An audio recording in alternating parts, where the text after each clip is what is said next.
Hey guys, and welcome to the Working Money Channel. So Ripple XRP R3 launches the Corda Network with Corda Network Foundation, a new not-for-profit organization. And lots of us in the XRP community were excited about this. Not going to touch on it. I know it's been covered by other YouTubers.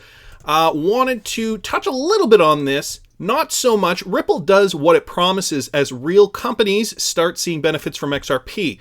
And we saw this with Mustard Foods. So Mustard Foods saves $100 in 31 hours by using Ripple and XRP.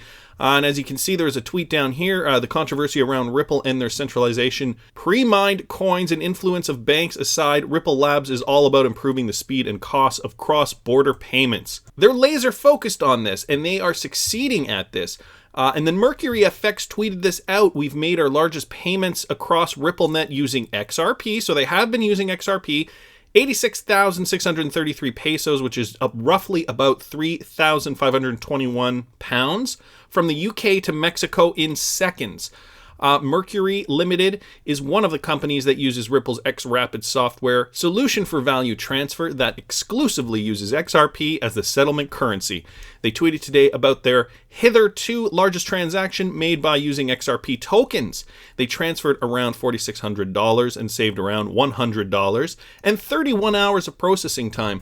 The $100 seems so insignificant in a lot of ways when you compare it to the amount of time it takes you.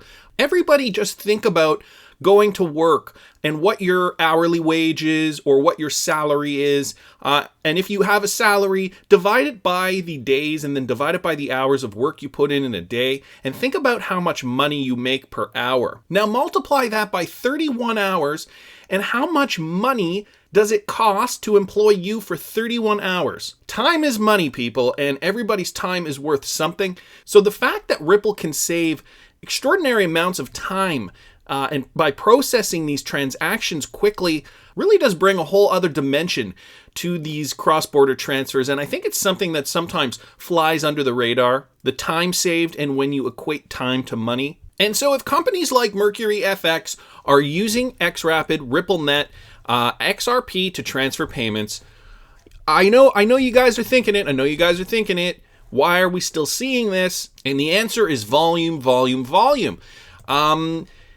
We see that they did a cross-border payment of roughly $4,600 USD.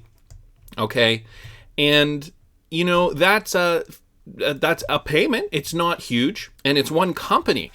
We're just not seeing the volume yet, and so we're still seeing, traditional volume. We're not seeing the volume spike at the moment.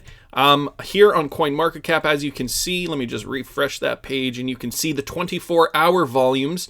Bitcoin at 5.2 billion, Ethereum 2.4 billion, XRP still hovering around 400 million. So, compare it to other 24-hour volumes. EOS is looking pretty healthy at about 777 million, but everybody else, Bitcoin Cash, Stellar, Litecoin, Tron, Bitcoin SV, everybody there isn't too much volume going on in the market. And Ethereum and Bitcoin, as we know, they are the two most popular trading pairs on cryptocurrency exchanges. So we are seeing volume in those cryptos. And once more companies start doing what Mercury FX is doing currently, we're going to see volume rise. And of course, with the rise of volume comes higher prices. But when is this volume going to come, I'm sure, is your next question. And don't shoot me for talking about this. I'm going to talk about it for 60 seconds. Bearable Guys rippled Reddit. He posts this image here. It is of a sleeping bear. And my guess is that the bear is in hibernation until there is a firm and final view on regulatory clarity, once all that gets ironed out. So even Bearable Guys telling us this, guys, relax, chill out. There is no regulation yet, but once that regulation happens, we are going to see higher volumes because more companies will be using the XRP token. That just goes without saying. There are already companies on record basically set up, ready to roll with Ripple technology, and they're literally just waiting for the go-ahead. They're literally saying, well, we don't want to get arrested or charged or fined for using cryptocurrencies illegally in our business. We just can't afford to do business that way. So they are just waiting for government to approve. I wanted to talk about this. I found this. I thought it was kind of interesting and not so much disconcerting, but kind of a little perplexing. Better than Bitcoin, MIT Stanford profs make bold claim about a new cryptocurrency. And so researchers from 7 colleges across the United States are working together on a supposedly groundbreaking, it's supposedly groundbreaking. It may not be, it's supposedly groundbreaking. Cryptocurrency project, which they say will offer scalability beyond anything that Bitcoin can offer. Will a cryptocurrency called Unity supplant Bitcoin? So I was reading this, and okay, let me just read it to you guys, and you'll tell me what you think. Known as Unity or Unite, the proposed cryptocurrency will purportedly have the capacity to rival Visa and MasterCard in terms of transactions processed per second.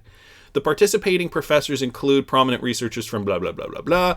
The researchers were working together under the banner of whatever, DRT, Distributed Technology Research, a nonprofit foundation, yeah. I'm not so interested about the history here. Unity should launch in the second half of 2019 with a stated goal of processing 10,000 transactions per second, which would put it out on its own as the network with the highest throughput ahead of Visa's 1,700 transactions per second and Bitcoin's 10 transactions per second. Oh yeah, they say up here too, for the purpose of developing next generation currencies to achieve wide adoption.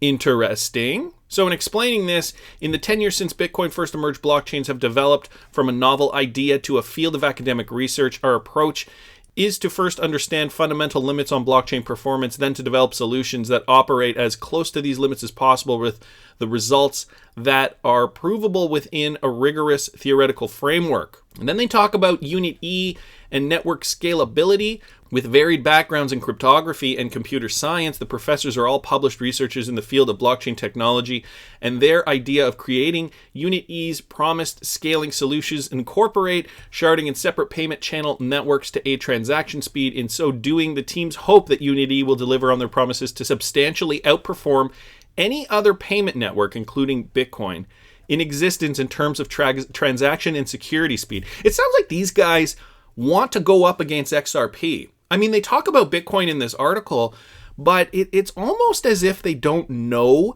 that XRP exists and is already doing all this. And not only that Ripple is also already partnered with over 200 banking institutions.